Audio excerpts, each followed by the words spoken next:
Hey guys, मैं हूं आयुष और स्वागत है मेरे चैनल मूवीस्ट में। आज मैं 2017 के sky-phi romance film the discovery को एक्सप्लेन करने वाला हूं। इस फिल्म को चार्ली मैकडोवेल ने डायरेक्ट किया था और इस फिल्म को 6.3 आउट ऑफ 10 की IMDb रेटिंग मिली थी। इस फिल्म में हमें एक ऐसी दुनिया दिखाई जाती है जहाँ पर डॉक्टर थॉमस हार्बर नाम के एक साइंटिस्ट की खोज की वजह से लोगों को अब आफ्टर लाइफ के बारे में पता चल गया है। मतलब इंसान मरने के बाद कहाँ जाता है, इस चीज का सबूत मिलने की वजह से कई सारे लोग सुसाइड कर लेते हैं। तो अगर आपको इस फिल्म की पूरी कहानी जाननी है तो इस वीडियो को पूरा जरूर देखिएगा।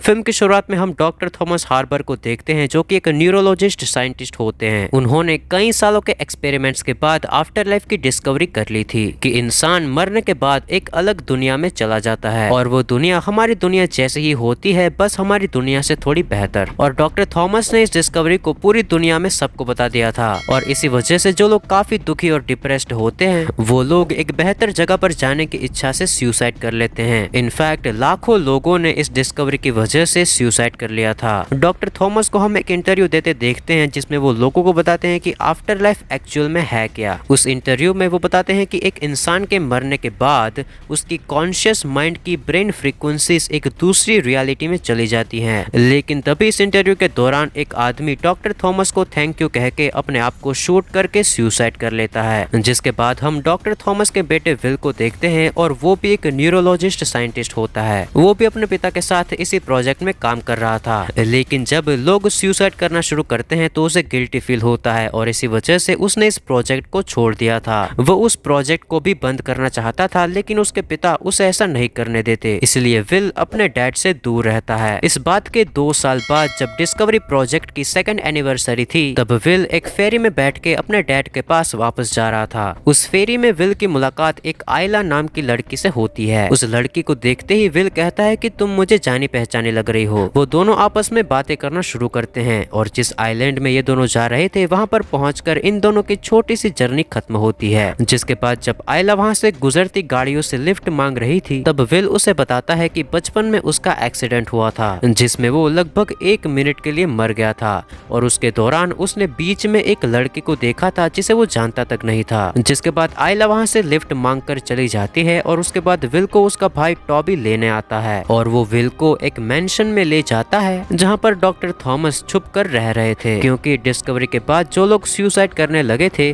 तो डॉक्टर थॉमस को सबकी नजरों के सामने रहना सेफ नहीं लगता था। जब विल उस मेंशन में पहुंचता है तो टॉबी उसे बताता है कि डॉक्टर थॉमस ने यहाँ पर उन लोगों के लिए एक फैसिलिटी बनाई है जो कि सुसाइड करने में नाकाम रहे हैं। विल जैसे ही उसके डैड से मिलता है तो वो उनसे प्रोजेक्ट को बंद करने की आर्ग्यूमेंट शुरू कर देता है, लेकिन ऑब्वियसली डॉक्टर थॉमस नहीं मानते। तो विल नाराज होकर मेंशन से बाहर आता है कि तभी विल को आयला दिखती है जो कि सुसाइड करने की कोशिश कर रही थी, लेकिन विल भागकर आयला को जैसे तैसे बचाता है। जिसके बाद विल आयला को मेंशन में ले जाता है और अपने डैड से मिलाता है और उसे वहां पर रखने को कहता है। लेकिन डॉक्टर थॉमस आयला को वहां पर रखने से पहले उससे कुछ सवाल पूछते हैं ताकि वो आयला का मेंटल स्टेट जान सके। जिसके बाद वो आयला को फैसिलिटी में भर्ती कर देते हैं। अगले दिन डॉक्टर थॉमस स्टाफ मेंबर्स की मीटिंग बुलाते हैं जिसमें वो उनको ये बताते हैं कि उन्होंने एक ऐसी मशीन बनाई है जो कि इंसान के ब्रेन फ्रीक्वेंसी की मदद से आफ्टर लाइफ को रिकॉर्ड कर सकती है। लेकिन इस मशीन को टेस्ट करने के लिए उनको एक लाश चाहिए थी, इसलिए टॉबी, आयला और विल एक मॉर्ग में जाते हैं और वहां से वो फिलिप नाम के एक आदमी की लाश चुराते हैं। जिसके बाद अगले दिन डॉक्टर थॉमस उस लाश पर एक्सपेरिमेंट करते हैं, लेकिन उस एक्सपेरिमेंट के दौरान उनको आफ्टर लाइफ का जरा सा भी फुटेज नहीं मिलता, इसलिए वो लोग नाराज हो जाते हैं और एक्सपेरिमेंट रूम से बाहर निकल जाते हैं। जिसके बाद विल वापस उस रूम में आता है और मॉनिटर पर एक मिसिंग वायर लगाता है। मतलब उसने उस एक्सपेरिमेंट से पहले जानबूझकर उस वायर को निकाल दिया था ताकि वो एक्सपेरिमेंट काम न करे,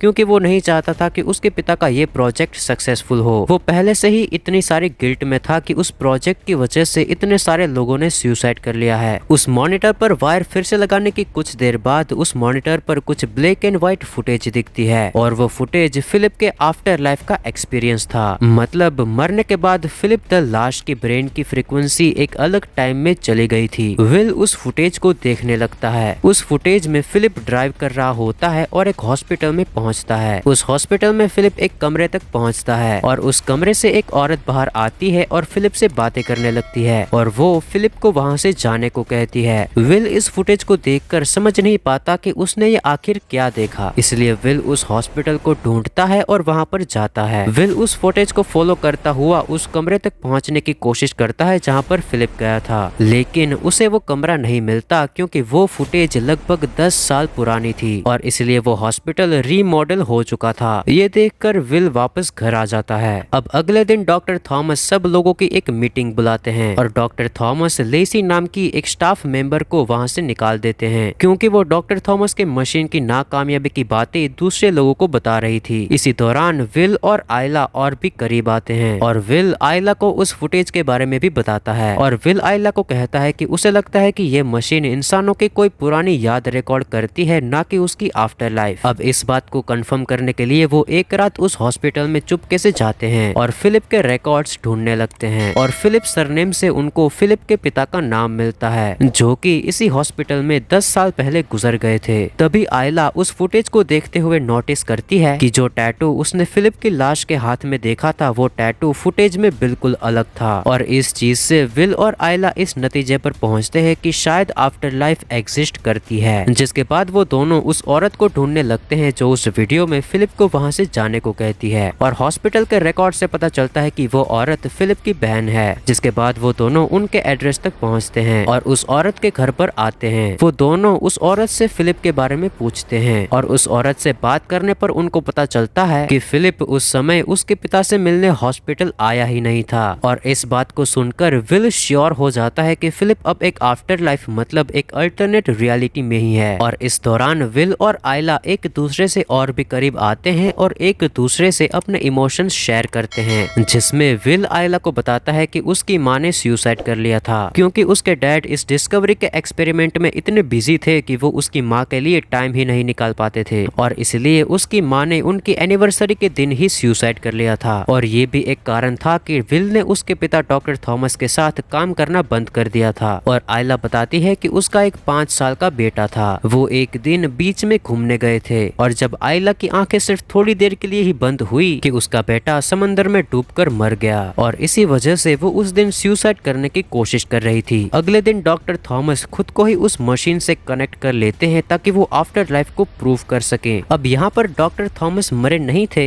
इसलिए उनकी स्टेट को लिम्बो कहते हैं। डॉक्टर थॉमस मशीन के जरिए आफ्टर लाइफ में पहुंच जाते हैं और हम स्क्रीन पर देख सकते हैं कि वो उसी टाइम पर पहुंच गए थे जब उनकी वाइफ ने उनकी एनिवर्सरी के दिन सुसाइड किया था और उस रियलिटी में वो उनका काम छोड़कर अपनी पत्नी के साथ वक्त बिताते हैं और इसी वजह से वो सुसाइड नहीं करती।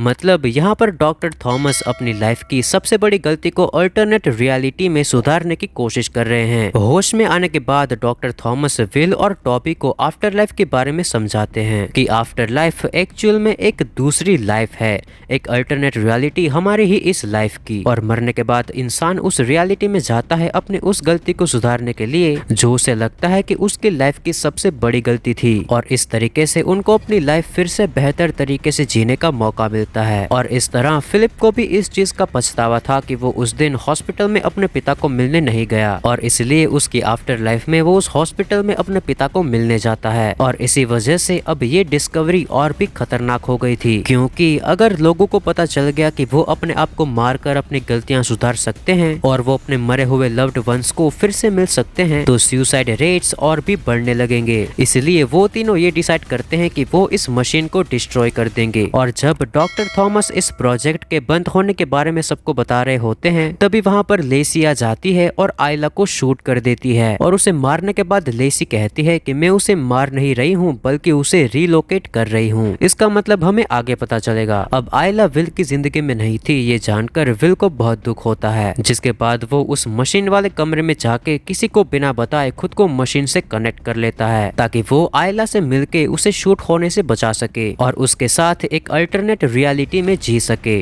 जिसके बाद वो उस अल्टरनेट रियलिटी में पहुंच जाता है। अब जब हम जानते हैं कि अल्टरनेट रियलिटी में लोग अपनी गलतियां सुधारने जाते हैं। इसलिए विल को हम उस फेरी में देखते हैं जहाँ पर वो आयला से पहली बार मिला था, जिसके बाद यहाँ पर फिल्म का पूरा प्लॉट रिवील होता है। तो विल आयला से पूछता है कि मुझे तो तुम्हें शूट होने से बचाना था, तो मैं यहाँ पर कैसे पहुँचा। तो आयला बताती है कि ये मोमेंट तुम्हारी मेमोरी है और मैं भी तुम्हारी ही सबकॉन्शियस हूँ। मतलब आयला विल की ही मेमोरी का एक हिस्सा थी और ये दुनिया भी तुम्हारी है और तुम अपनी इस रियलिटी में फंस गए हो और बार बार एक ही चीज रिपीट हो रही है। लेकिन ये सुनकर विल और भी कंफ्यूज हो जाता है, जैसे आप में से कई लोग होंगे इस वक्त। लेकिन कोई बात नहीं, मैं हूं ना। आयला कहती है कि जब पहली बार हम रियल लाइफ में मिले तो हम इसी फेरी में मिले थे और तुम अपने पिता से मिलने जा रहे थे, लेकिन उस दिन तुमने अपने पिता से मिलने का इरादा बदल दिया था और तुम इस फेरी से उतरे ही नहीं थे। और उस दिन मैंने समुद्र में डूब के अपनी जान ले ली थी और मेरे गुजरने की खबर तुमने अगले दिन न्यूज में पढ़ी और वो पढ़कर तुम्हें बहुत पछतावा हुआ कि अगर तुम उस फेरी से उस दिन उतर गए होते तो शायद तुम मुझे बचा लेते। लेकिन उसके बाद तुम अपनी लाइफ में मूव ऑन कर लिए, लेकिन तुम्हारे मन में ये एक छोटा सा रिग्रेट रह गया था कि शायद तुम मुझे बचा सकते थे और एक दिन बाकी इंसानों की तरह तुम भी मर गए और आफ्टर लाइफ में पहुंच गए और सिर्फ एक बार नहीं बल्कि कई बार तुमने मुझे बचाने की कोशिश की, लेकिन हर बार तुम नाकाम रहे और तुम्हारे मरने के बाद तुम फिर से इस फेरी पर पहुंच जाते थे, लेकिन इस बार तुमने मुझे डूबने से बचा लिया था। लेकिन विल कहता है कि नहीं, तुम्हें गोली लगी थी और तुम मर गई थी। तो आयला कहती है कि याद करो जब लेसी ने मुझे मारा था उसके बाद उसने क्या कहा था कि मैंने उसे मारा नहीं है बल्कि उसे रिलोकेट किया है। मतलब लेसी आयला के ब्रेन फ्रीक्वेंसी को उसे मारकर ये बता रही थी कि वो अब बच गई है और अपनी रियलिटी में जी सकती है। इसलिए अब ये लूप पूरा हो गया है क्योंकि तुमने मुझे डूबने से बचा लिया था और तुम्हें भी ये सारी चीजें अब पता चल रही है क्योंकि ये रियलिटी अब खत्म होने वाली है। मतलब इस पूरी फिल्म में हमने जो देखा वो विल की आफ्टर लाइफ थी। अब यहाँ पर टॉबी और डॉक्टर थॉमस विल को बचाने की कोशिश करते हैं, लेकिन विल इस लूप में भी मर जाता है। इस रियलिटी में विल का पर्पस था कि वो आयला को डूबने से बचाए और अब जब उसने उसको बचा लिया था तो ये लूप अब पूरा हो गया था। इसलिए जब विल की आंखें खुलती है तो वो एक नई रियलिटी में पहुंच जाता है। वो एक समंदर के किनारे होता है और तभी विल एक बच्चे को देखता है जो कि समंदर के किनारे खेल रहा था और वो बच्चा आयला का ही था जो कि डूबकर मर गया था। लेकिन विल उसे बचा लेता है और वो आयला से भी मिलता है। अब जैसा कि आयला ने बताया था कि उनको पिछली रियलिटी का कुछ भी याद नहीं रहेगा और वैसा ही होता है। वो दोनों एक दूसरे को पहचान नहीं पाते, लेकिन जब आयला अपने बेटे को लेकर वहां से जा रही होती है तो विल पीछे मुड़कर आयला को देखता है जैसे कि उसे कुछ याद आ रहा हो और फिल्म यहीं पर खत्म हो जाती है।